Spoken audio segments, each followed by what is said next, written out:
thank you everyone for joining us for this episode of The Spotlight.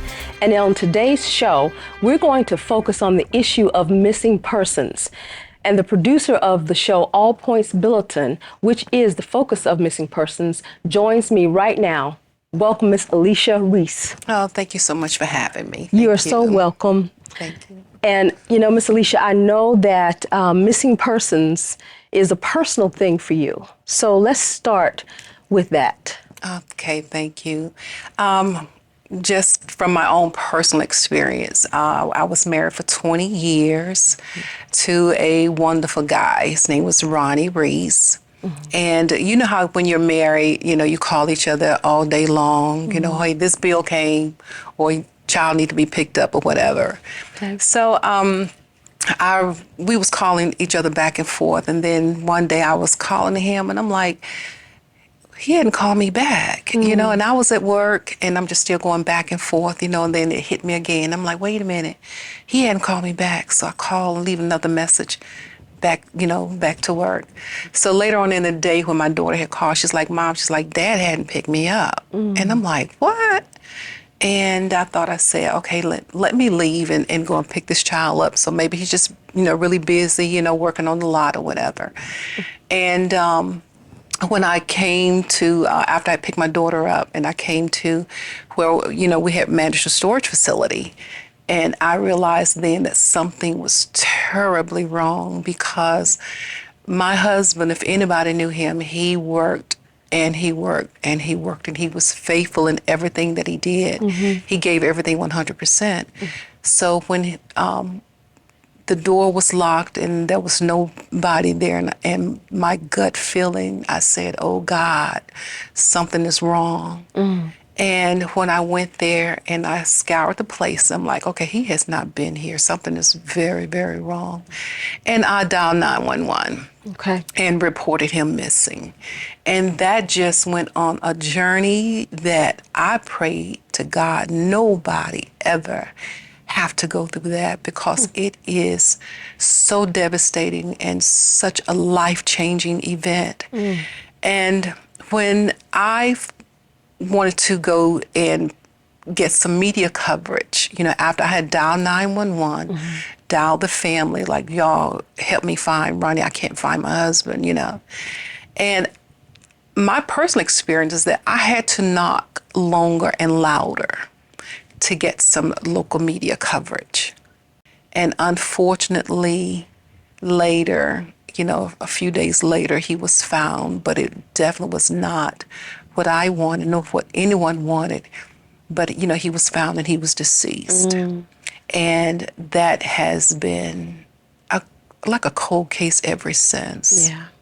Of course, I know of your situation when we first met and you came to the studio, but my heart still aches for you, and my condolences Thank you. still to you and your family. Thank you. And then to have to deal with what you're saying you dealt with on top of that is difficult. So when we unpack some of that, you said he wasn't doing his routine things, and then you reported him, you called 911 after you did your own search in terms of his workplace. Yes.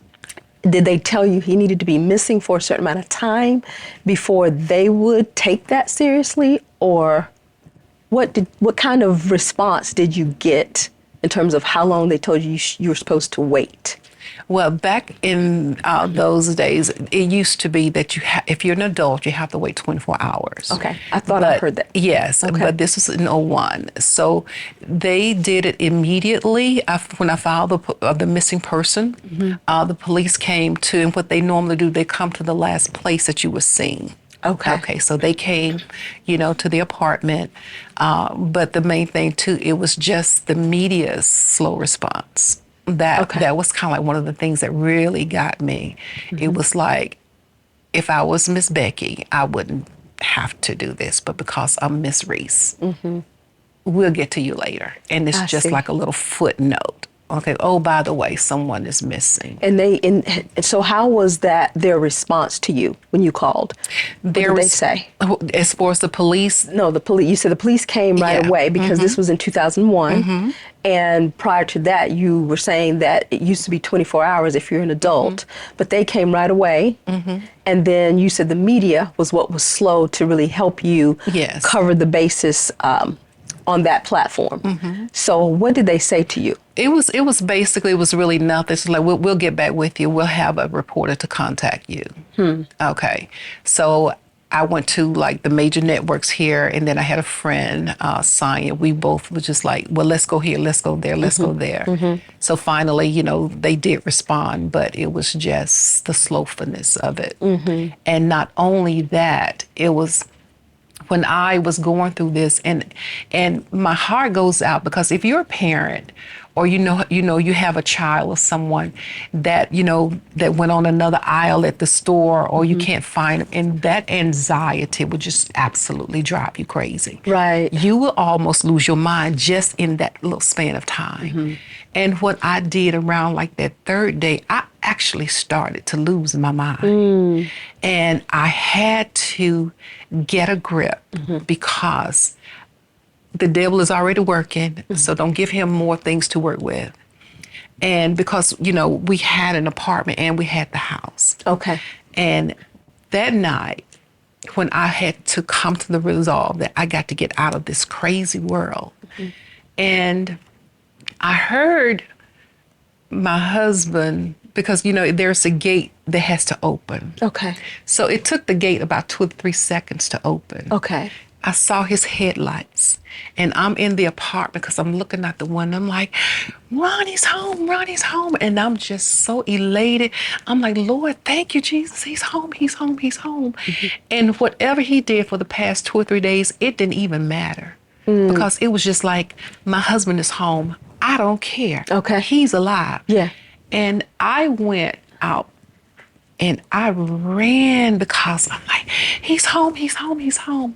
I saw his headlights and his taillights driving, because what he normally does, because we was running a storage facility, he would drive around to see who's on the lot, and then I ran out that door, and when I got there, it was total silence, total darkness. There was no Ronnie. And I went out there and I stopped, and I'm like, wait a minute. Nobody's here. I'm losing my mind. So you thought you saw headlights? Thought I saw. Okay. I knew, but I didn't think I saw. I know I You saw. felt like that was... I know I heard the gate open. Okay. We've been doing this for years. Okay. I could Okay. hear it a mile away. Wow. But when I went out there, and that's when I said, okay, God, I don't know what's going on. But what I'm asking you, I need some resolve, because I can't live in this state of just anxiety. Yeah. Where is he?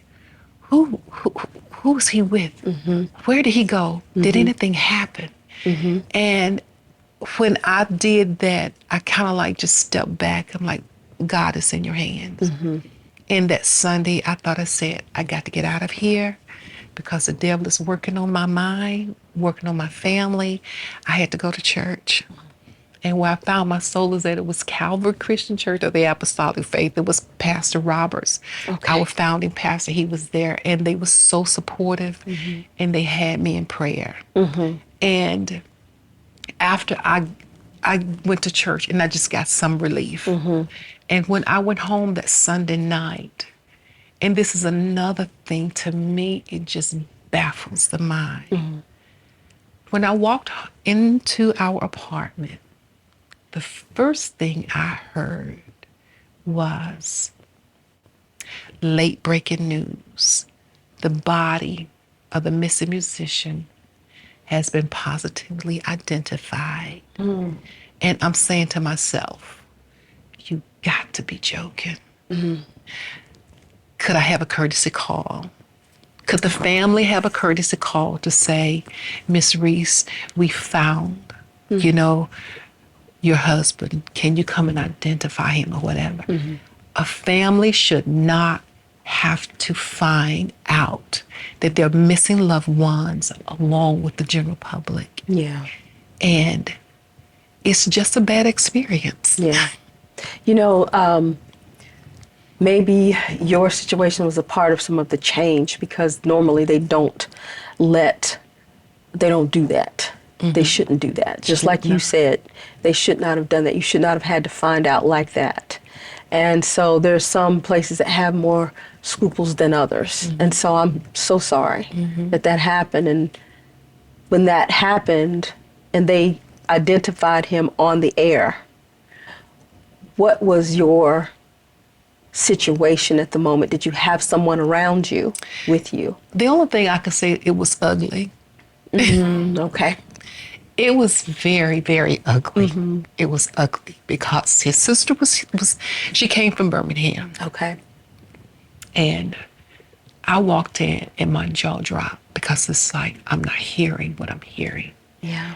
And I'm like, are you serious? My children was there. One of my daughter was there, and my sister-in-law. I had to console my sister-in-law because she just broke out and she was just running and screaming. And I'm like, really? So sometimes when you have to bear the burden of trying to keep everybody else together, Yeah. even though you know the resolve, because we would have talked at least 50,000 times between the time he was reported missing and the time we found out that this was him. And how many days was that? It's about 4 days. 4 days? Yes. Okay. And when they was asking me to identify him, I didn't get it, because I'm like, I told you what he was wearing, and he's light-skinned, and he's this, and he's that, he's this weight, blah, blah, blah, blah. I didn't know when they was asking me about dental records. So you can imagine what it's like when you've been exposed. It's not a pretty sight. I didn't get it. And fortunately, his brother, who was also a policeman, his best friend, came from Birmingham. And they did the extra dirty work because I couldn't do it.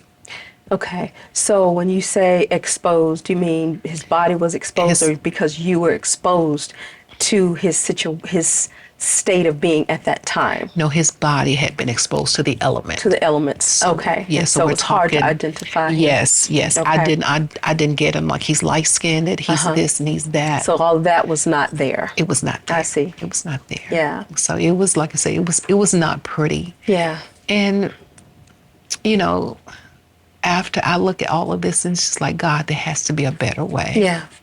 A better way to deal with the missing person situation. The whole process. Yeah. Not just, because everybody don't have the same story that I have. Yeah. But they have a story. Everybody has a story. But my thing is, like, I've experienced the missing part. So I know what it's like when you have a loved one that goes missing and you don't know where they are. You pray that they're safe. I went through that part of actually losing your mind. And I can only imagine what parents go through when they have a child that's missing, Right. whatever the situation, Yeah. the anxiety that they go through, the mental strain that they go through for years.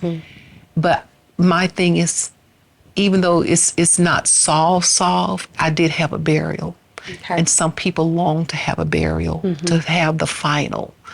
And that's why I started what I started, because I'm all about helping people, and it shouldn't cost to help, and that's why I started when the dust kind of settled, because everything has to work its way out, itself out. So, when they do the investigation, they have to look at the family first, and then you have the detective asking you questions that I'm like, I don't know, we talked every day, and but you have to allow them to do what they do, because they work from in out. Right. Okay. And when the dust settled, and I said, how can I help other people?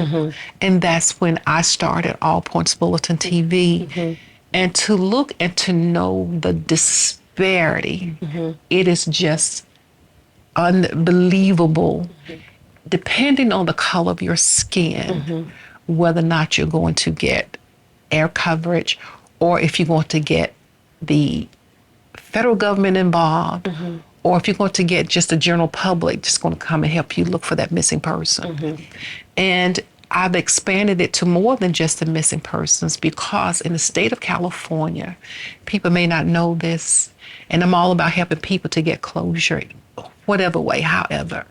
State of California, they bury about 1,500 people a year, unidentified, unclaimed, because nobody claims their body. And I'm like, it doesn't matter. That is someone's loved one that needs closure. Yeah.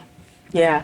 So you're talking about the state of California. Maybe you're talking about that because that's just one of the states in our United States that has those issues. Yes. But here in Charlotte, your husband was found here in Charlotte. Yes. All right. And this was in 2001.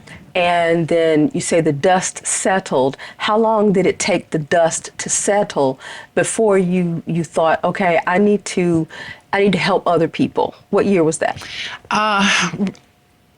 I started this, it was maybe like about 3 or 4 years. Okay, so maybe 2004, 2005. And so is that when you started the All Points Bulletin TV? And what did that entail? That entailed getting media coverage for everyone, but especially the Blacks, the Indigenous, the Hispanics, Latin America. And how did you go about that? How I went about that is I had joined, because the show that I'm doing now is not new. I did this back in 2018. This is just 2023. It's just a reboot. Okay. So what I did, I had joined a homicide support group here in the state of Charlotte with the Charlotte-Mecklenburg Police Department. They meet once a month, I think the first Tuesday of every month. So when I used to go there, to get the support that I need, I hear other people's story and I'm telling them, wow, this is where I was getting the people to interview, because there are some hurt people in this world. My prayers are with you. I can understand. I know where you're coming from. Yeah. So that's where I was getting the people to interview for the show. Cold cases, missing.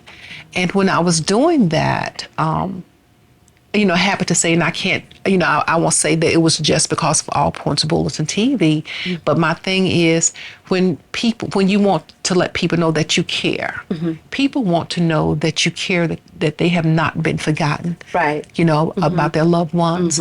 And, out of the show, maybe like the 5 shows that we did, we had maybe like about 3 that was resolved. They found the perpetrator, they went to jail. And I thought, when you're doing stuff like, by yourself, basically, this thing right here, you need a team. Yeah. So this is what I'm praying for, that this will be international, because death and missing person happens all over the world. Yes, it does. And where's your family on board with you starting the TV show? How did they feel about what you were doing? Well, as far as my family, everybody was fine, because we all know now that it's just needed.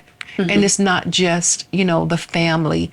If you think about the indigenous people and the statistics that the American Indians, the women and the girls that's missing. Yeah. It is mind blowing. Yeah, I heard about that. There have been articles that have brought awareness to the fact that a lot of particularly indigenous women and children are not covered like they should be. Yes.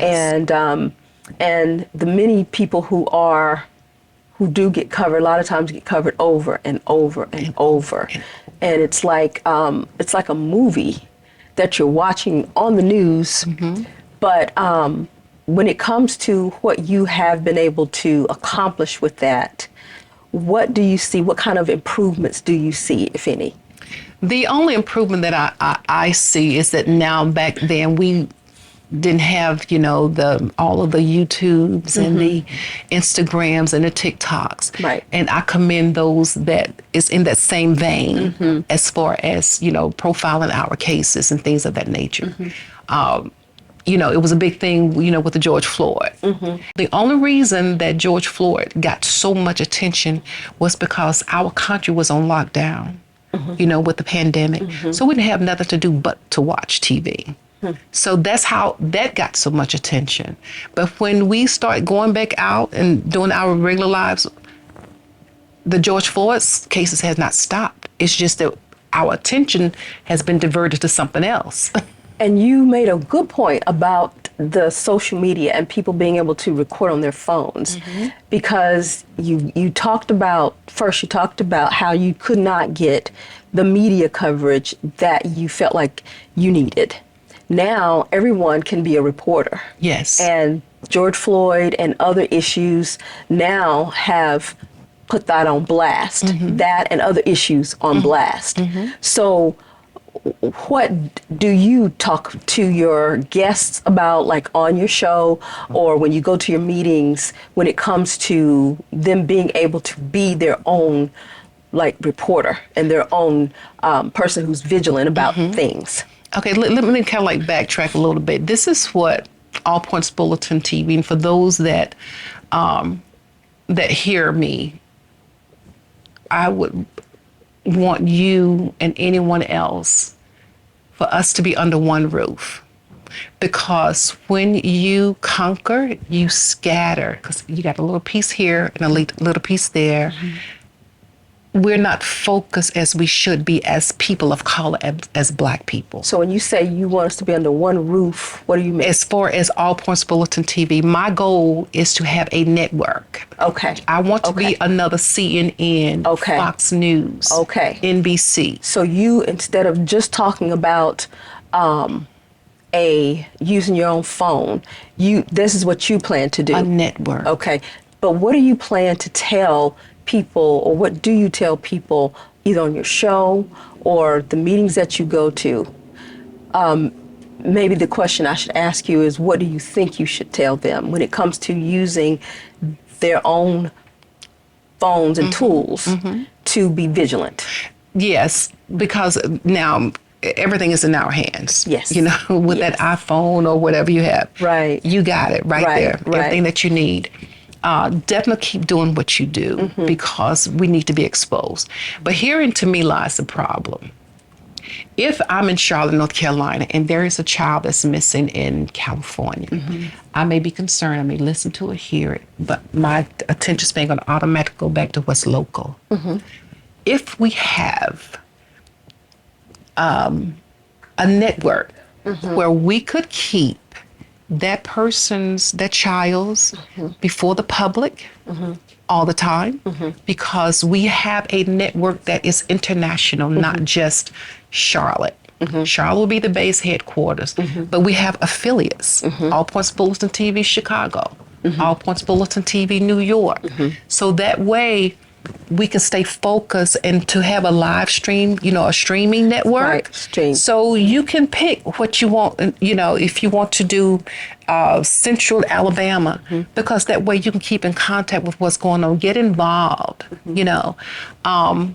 because if we as a people continue to wait for mainstream media, the CNN, the NBC, they will swat at it because social media, whatever, has... No, what the news media does is they go for the stories that are selling, that are sensational. Yes. And a lot of times they don't go after things that may be sensational to us and close to our hearts. True.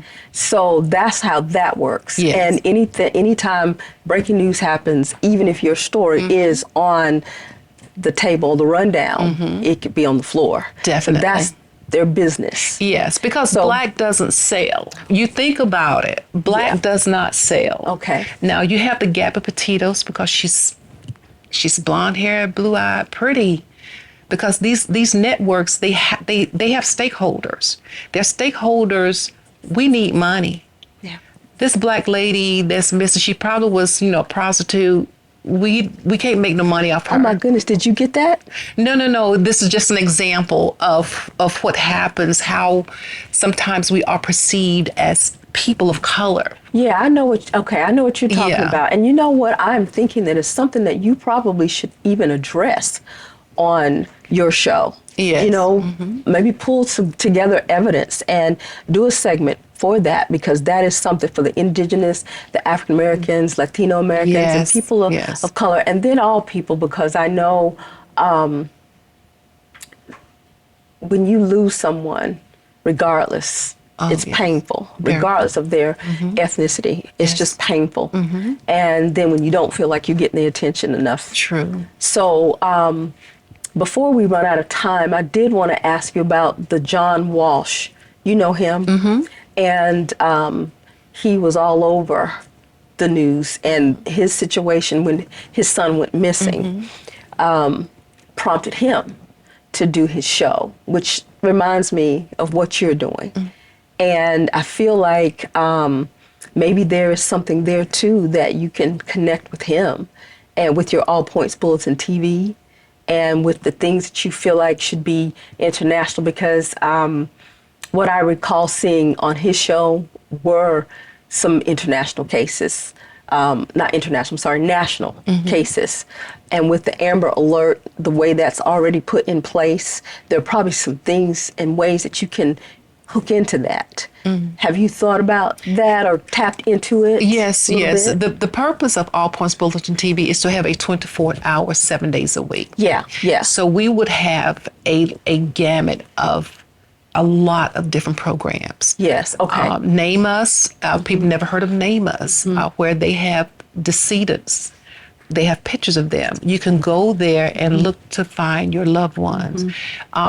The injustice in the justice system of how Black people have been incarcerated for years for small things, you know, and you let some people out and then you have, you know, but All Points Bulletin TV, it would not just be for the missing or the unidentified or the unclaimed. It's everything that is associated with Black and Indigenous and people of color. Okay, well, you sound like you have your work cut out for you. And I hate we run out of time because I want to talk to you so much more and dig a little bit deeper. But before we go, in 15 seconds, when is the next time we can see another episode of All Points? It should be sometimes next month. Next month would be May. In May. Of 2023. Yes. Okay. Yeah, right now we're doing specials, but I'm being led that we have to start doing much more because there's so much to be done. Yes, there is. Yes. Well, I want to thank you for taking this time to talk to this audience about what you're doing, and we look forward to what you're doing in the future, okay? Thank you so much. Thank you for having me. Absolutely. You guys, thank you also for joining us for this episode of The Spotlight. And we will look forward to having you on yet another future Spotlight, and maybe we can also talk with you. Have a good one.